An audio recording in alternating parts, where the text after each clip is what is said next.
Hello, everyone. My name is Tooways Asmal. Welcome to another episode of Tooways to Skin a Cat, a show where we talk about career experiences, entrepreneurship, and investments. The main aim is to show that there's more than one way to be successful other than climbing the corporate ladder.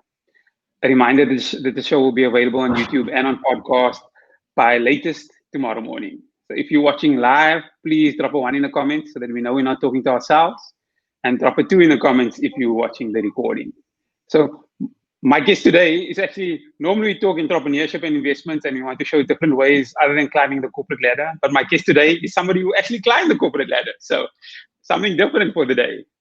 My guest is Fayruz Mohamed, a chartered accountant, former associate director at a Big Four auditing firm, non-executive director on many boards, and currently the National Chairperson of South African National Zakat Fund, a national charity organization with over 500 employees. Am I right?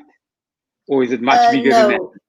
No. It's actually just about 127 employees with about 27 offices throughout the country. 27 offices. So all throughout the country. She's also recently won an industry award. So congratulations.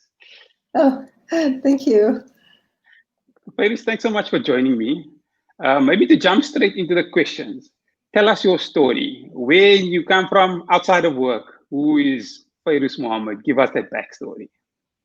Okay, thank you always for having me. It's an honor and a pleasure to share my story with you and your audience. So my story is not the conventional one. I got married while I was in my second year of doing cost accounting, and I had my first child already in my third year. And I always wanted to raise my own kids, thus then decided to have another one. And just to let you know that the place and order as it gets delivered. But anyway, I decided to complete my degree at the same time, as I don't know, clearly I don't know what I was thinking, or maybe I just wasn't at all. But anyway, I was even more crazy, as I originally planned to complete my degree over 4 years by writing 4 papers per semester. And what I decided then at the beginning of my third year was that I actually was going to join the 2 years into one. So this basically meant that I had to write 8 papers in June and 8 papers in November. We won't get into as to how I actually got through that, because I think that will take a lot of time. But I want to say was that what worked for me was that I asked for help. So I asked for family when they needed to help me babysit. I planned everything, what time to cook, when to do the grocery shopping, and also when visitors couldn't come around. But more importantly, what worked for me was that discipline outweighed the motivation. I was disciplined every day, although I wasn't motivated every day. And that kind of kept me going. Trust me, to all the ladies out there that's raising a family while studying, it's hectic, but persevere. If I could do it, then so could you. And it's all worth it in the end. So anyway, I completed my articles at KPMG, continued as a supervisor, and then promoted to a manager, and then moved across to advisory, as it takes a very special person to stay an auditor. And then in the advisory capacity, I headed up one of their business units, got promoted to senior manager and then associate director. And still today, I do believe that I think I had the ideal work-life balance life. I had a reduced working day and I could spend time with my family. But even that, to me, something felt missing.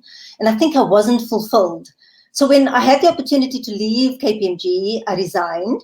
And although at the time when I resigned, I actually wanted to study theology. But 2 weeks post my resignation, I actually found out that I was pregnant. Okay, clearly God had his own plan for me. But then unfortunately, I had a miscarriage. But then in God's infamous wisdom, the following month, I actually found out I was pregnant again. So not the very conventional route. So maybe now's the time to also mention that since I started studying, I actually volunteered for the nonprofit that you just mentioned called SANZAF. And volunteering and helping them basically with their management accounts, I did their processing, supported their accountant with training, and just general finance matters. And I actually enjoyed it thoroughly. And it's something that I cannot explain. Giving your time was like giving of yourself. And I felt that that was something that I was privileged to do. So this continued through my articles, but once I qualified as a chartered accountant, I was then asked by the nonprofit to become a board member on the Western Cape regional board. And I did this for 3 years. But when I resigned from KPMG, I then took on a national executive role where I got more involved strategically. And this is where I learned many of my boardroom soft skills.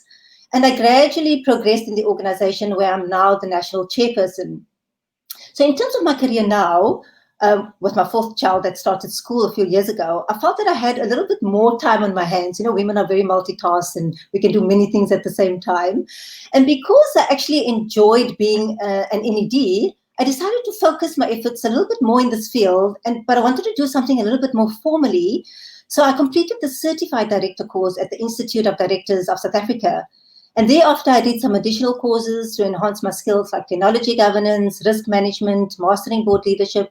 So currently I'm an NED and I serve on a few boards and audit committees. And this is where I am today. Grateful that my blessings are bigger than my problems. No, so it's not the normal story. Definitely, it looked like it took a few turns, but that's quite interesting. So, just for the audience purposes, I actually first met Fayruz when I was a young audit trainee. I was probably in my third month of audit. I think I was idle in office, and they sent me to a department, and they sent me to some government department. I can't even remember, marine living, something like that. I'll never forget yes, it because marine living. Yeah. Because the client accountant had this, like he was very casual and he had this ponytail. I just couldn't take him seriously. Every time I went to ask him for something, like I looked at the ponytail, I was like, I can't take you seriously at all. So that was quite interesting for me. And I want to ask you another question. So, is there a story that you have from articles that you can share with the current audit trainees that they wouldn't believe? The reason that I'm asking the question is because for me, it's the not having Google Maps. So when I was going to a new client, the whole office had this one roadmap book, and I had to photocopy this one roadmap book and take pictures and then take a highlighter and draw my route and then figure it out and then drive there. No Google Maps, there was nothing like that. Or when we had to go to Joburg, we had to carry our printers with us. I'm sure they don't even do that anymore. Do you have any stories for us? Well, I think firstly, I think what's very obvious was the fact, besides the copying of the map and highlighting, was the slip of actually carrying all those audit files. I actually used to have one of those trolleys, you know, that the senior people have now, where they go and buy the groceries. I literally had a trolley where I strapped up my laptop bag and my audit files, and I kind of just pulled that along with me because I think it literally weighed more than what I did. And I think that's one of the things that these auditors today will never be able to experience, because everything is paperless, everything is online, which obviously works today. But then you either had back problems, because a lot of people actually had to go for physio because the laptops were so heavy. So that's definitely one of the things that they won't experience that we had to go through. I think I was in the pilot for the first conversion to the EO in my last year. So I wish I was there at the beginning, but it's one of those things. Can you tell me, maybe, I mean, you've got a career, you come to a good stage in your career. What's one mistake that you made that you can share with us that can maybe teach the audience not to make a mistake similar? You know, when you've taken the route I have, in that I attempted the SEMA route for 3 years and then decided to change career paths while raising 2 kids, and not to forget being a wife, that's an additional caretaking job. And then studying 4 years, doing a BCom degree, and then 2 board exams during 3-year articles. I eventually got tired of studying. And I think that was my biggest mistake. And my advice to everybody is, when you're tired, just take a break or a breather. So when you feel you've had enough, don't stop and walk away. Sit down and breathe, but then continue to focus again on your self-development. Because when you want to grow, you actually have to plan to grow. It's not going to happen unless you plan it, because life just gets too busy. And in fact, life will always be busy, but it's never too late to be actually who you want to be. And I believe that you are actually where you are meant to be, in that it doesn't have to be the end of your destination. You just need to keep moving and keep growing. And what worked for me, and I think maybe what I can give advice to somebody else, is get a mentor, somebody that can guide you, somebody that can give you some advice. And another thing is upgrade your company with people that has a similar growth in terms of and learning mindset, so that they can motivate and encourage you, because that will actually help you extremely in encouraging you to move on and move forward in life. No, that's great advice. And just on that learning point, something that I've come to learn is you don't have to study another degree or do a CFA or do an MBA. There's lots of other ways to learn in the new internet environment. If you're interested in a sector, there's things online that are at no cost or low cost that you can learn just to upskill yourself. It's not all about the certificate. It's about growing yourself. So that's my little 2 cents. No, absolutely. Then, and a lot of the stuff is actually also on the job training. So, and a lot of things I think are the skills that you learn are more soft skills that helps you develop in your career, that helps you develop as a leader or as a person, that you won't necessarily just find from a technical qualification. So try and do a lot of soft skills, leadership courses that can support your growth and enhance your skills as you move on the corporate ladder. Okay, oh, that's good. And just for the audience out there, if you do have any questions for us, please add them to the comments and we'll try to answer them towards the end. Fayruz, my next question is, when I looked at your LinkedIn profile, it seemed like you rose through the ranks quite quickly to associate director. What advice do you have for someone who's looking to do the same? Okay, Tooways, firstly, your quickly may not be the same as my quickly, because I could have thought it took quite some time. But firstly, I think what you need to do is you actually need to enjoy what you do. It's no use spending your energy on things that you don't do. But what I find is when you actually enjoy it, your energy and your passion comes through that. And life is just way too short to spend it not being fulfilled and it doesn't have any meaning in your life. So what worked for me was that I always did more than what was expected. And maybe because I did I enjoyed what I did and it felt a bit easier. And I was told once that to be promoted to a job, you actually need to do the job before the time. And when you then apply for it, they have no choice but to promote you because you're actually doing it already. And I even remember once when we KPMG took over Arthur Andersen and their first years joined us. Well, I was still the first year as well. And a couple of weeks later on, the one guy mentioned that he actually thought when he started that I was a third year. And I just asked him, why did he think that? And he said, he thought I was a third year because I acted like one. So that kind of just made it quite testament to the fact that if you want to be promoted to a job, you actually need to do it already. And I understood early on that not to be limited to a job description. Always try to do more than what you can, because as a first year, you're not expected to do anything other than bank and cash or fixed assets or payroll.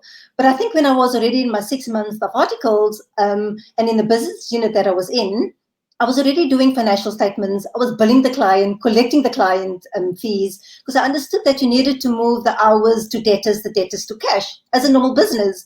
And I think because of that, it made me very, I wouldn't say noticeable, but I think I was doing very much more than what was expected of a first year.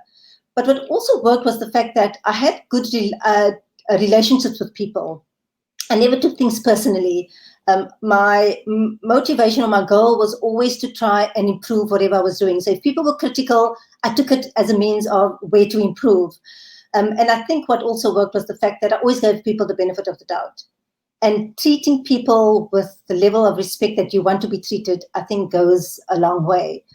But I think from an NED point of view, I suggest for anybody that wants to go and become an NED, try and get on a board of a nonprofit, especially where their values are in sync with yours, because obviously there's going to be a big clash if there isn't. As this would give you experiences that you may not necessarily gain in your current job where you're currently at. If I look at myself, for example, I may be strong in finance because of my CA background, and I never actually realized that I actually enjoyed HR. Not knowing in the beginning, but when I started getting involved with people and trying to develop them and making sure that they have certain rights, that the HR was actually an aspect that I enjoyed. And from a marketing perspective, I actually never knew that I was a bit creative, but this gave me the opportunity to open that sort of creativity that was kind of, I wouldn't say hidden inside, but having always been in the finance background, I never actually knew that I could be creative. And also NGOs are most conscious about money. So it gives you a lot of experience about cost management, how to utilize real limited resources effectively, as this is very high on the agenda. And if you want to have certain skills on your CV, NGOs are, I think, the way to go in that they are weak and they sometimes have no governance. And this gives you the opportunity to develop some of those policies and internal controls that as a CA, you obviously have experience on. Most NGOs have business leaders, and this is where you get to know who's who. And it broadens your network and contacts, especially when they have events. And that's something I actually enjoy. I enjoy attending events because I like meeting new people. And that's where I actually just broaden my contacts and networks as well. And with NGOs, even within it, there are disagreements. And this actually teaches you the skill of influence and how to persuade. So if there's anybody that wants to improve on their soft skills before they're actually going to a career of becoming an NED, getting on a board of a nonprofit guides you and teaches you those soft skills. Okay, oh, that's great. I like what you said about do more than is expected of you, but you're only going to do that sustainably if you're enjoying what you're doing. If you're not enjoying what you're doing, you're not going to do Absolutely. more than is expected of you. So find what you enjoy first, and then do more than what is expected of you. Also, and when you sit in a lot of. When you enjoy, when you enjoy what you're doing, your passion comes through it. And then people always say, they need to find out what their passion is. If you enjoy what you're doing, your passion will come through it anyway. So that's one way of trying to find your passion. And you, as a NED or non-executive director, you sit in a lot of boardrooms, and I mean, as a chairperson as well. Businesses and boardrooms in South Africa are generally very male. How do you navigate that and try to keep the door open? And what advice do you have for ladies specifically? I think promoting women, you see, that has the potential to better or senior positions is one way. And I also think by asking the question, why isn't there more diversity in the boardroom when you're sitting in the boardroom? Keeping it on the agenda and planning and executing on it. Always, I'm guilty of this too, but women have the tendency to only apply for the positions they know they can meet 100% if you look at that list of criteria, whereas men only apply when they meet 40%. And I think it's because many times they know that you actually get on-the-job training. Okay, I'm not referring to a locum dentist here. You can't apply for a locum dentist if you have no dentistry experience. That won't work. But I think to the ladies out there, they need to surround themselves with people who want to see them grow, whether it's male or female. And from my experience, both in corporate as well as non-corporate, it's always actually been the male counterparts that promoted me. And this is mainly possibly because there wasn't any females around. So maybe I'd like to tell the ladies as well that they need to find someone that they can also bounce ideas off on, or even issues that they tend to find that they may be feeling frustrated with, or there's an issue at work, because somebody can usually guide them how to deal with this matter. I actually have a few people I can call on, and it works for me to know that if there's something I have a problem with, or maybe just need guidance on, there's a few people I can call on. But I'd also like to say that, there's a question to our ladies out there as women, why do we always have to find that we work a full day like our male counterparts, and then we come home, cook the food, see to the kids, do the homework, and get them ready for bed? The only thing I'd like to say is what happens is what we allow. And it's no use we complain until it reaches deaf ears. But I think for the men out there, I think this is for you. It's been researched that women are less likely to divorce men who are a bit more domesticated. And I repeat just a bit, I'm not telling him to clean the whole kitchen and make up all the beds. So I hope my husband's going to watch this so that he can see that it's less likely for me to leave him if he actually starts being a bit more domesticated. No, that's definitely a good one. In terms of, I'm going to take that advice, definitely. I'm just thinking now in terms of you mentioned the some of the. Can you talk a little bit more about the differences and even the similarities between working in a corporate and a non-profit? Okay, coming from the corporate to a non-profit, I think the first thing people generally feel is they're feeling quite frustrated because the mindset of the teams are completely different. There's a mindset that the NGO sector is very much more relaxed. Whereas when you come from corporate, it's very structured, it's very profit-driven. People do things more efficiently. Well, that's kind of what the expectation is. And usually NGOs, they don't have highly skilled individuals. And if you do, it's very difficult to retain them because you can't compare to the market salaries that people tend to be offered outside. And if you look at a non-profit sector, the staff generally stay for many, many years.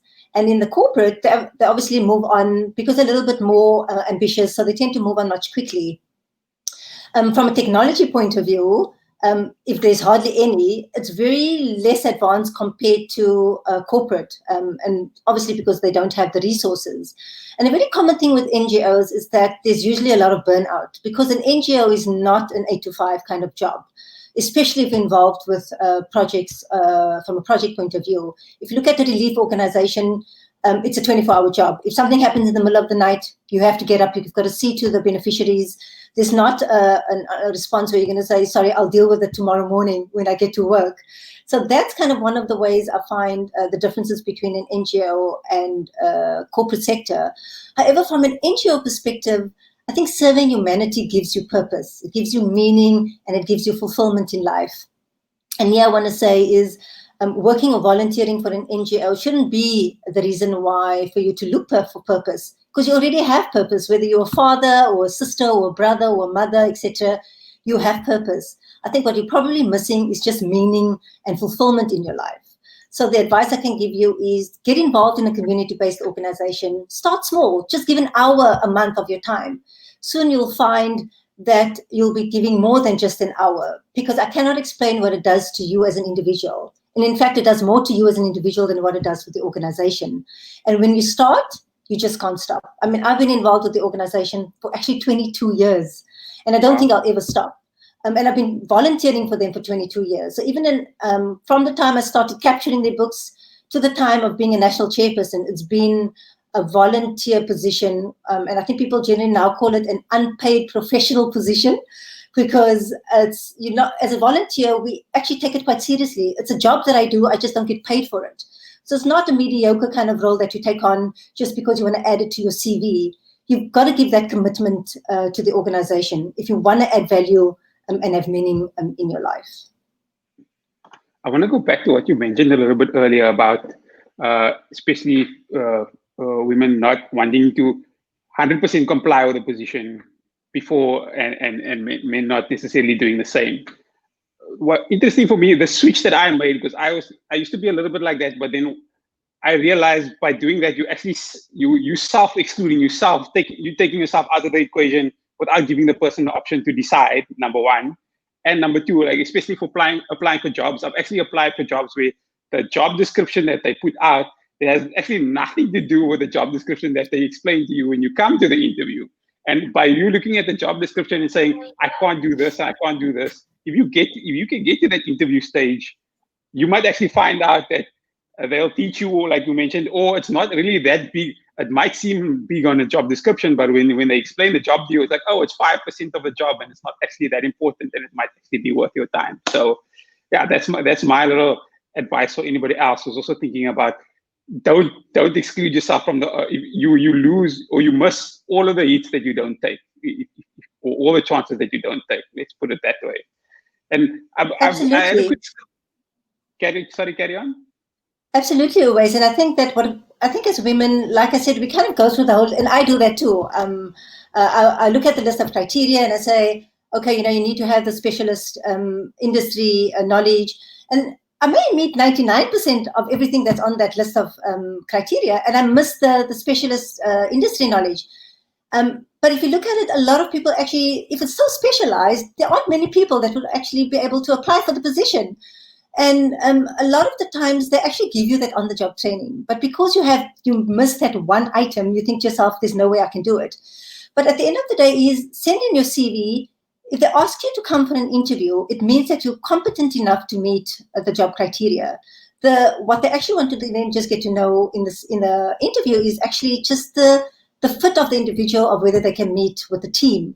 And that is, I think, where we kind of lose the focus, in that we think that, oh my gosh, they're going to ask us all the specialist questions, and you go and study a whole 24-hour short course on whatever the industry has. And I think you need to do the groundwork, but then you still lack that confidence in thinking that they actually need you more than what you need them.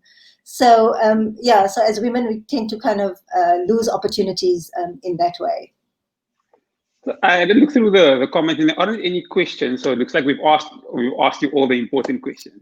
From is there any last words of wisdom that you have for the audience, or any advice? I think from a career perspective, a appreciate where you are in your career or in your journey, even if it's not really where you want to be. Trust that it serves a purpose to ultimately get you where you want to be. From myself having a growth mindset, I think I can encourage people to have that growth mindset. And there's no better way to grow and to improve than to actually seek people to ask you what you're not good at. And that's a way of improving, of moving forward and learning more things. And even as a professional, we need to be comfortable to say, I don't know, because we're human and we're not Google. When you need help, because success is not about one person. You need people to strengthen your team. And you also need to be able to say that I was wrong. Admit it when you made a mistake, but don't cling to it. Apologize, fix it, but move on. When you get stuck in that situation, I think that's when it becomes a bit of a problem. As long as you acknowledge the emotion, allow it to exist, and then find ways to move on. And then just lastly, I think be yourself. And as you don't need anyone's permission to be who you actually are. That's a great way to end. I don't think I can add any more than that. Fayruz, thank you very much for your time. Just a reminder to everybody that the show will be available on YouTube and podcast by tomorrow morning latest. Thank you everyone for joining us for another episode of Two Ways to Skin a Cat. Thank you very much. Bye-bye. Thank you so much, Tooways, for having me. Take care. Bye-bye.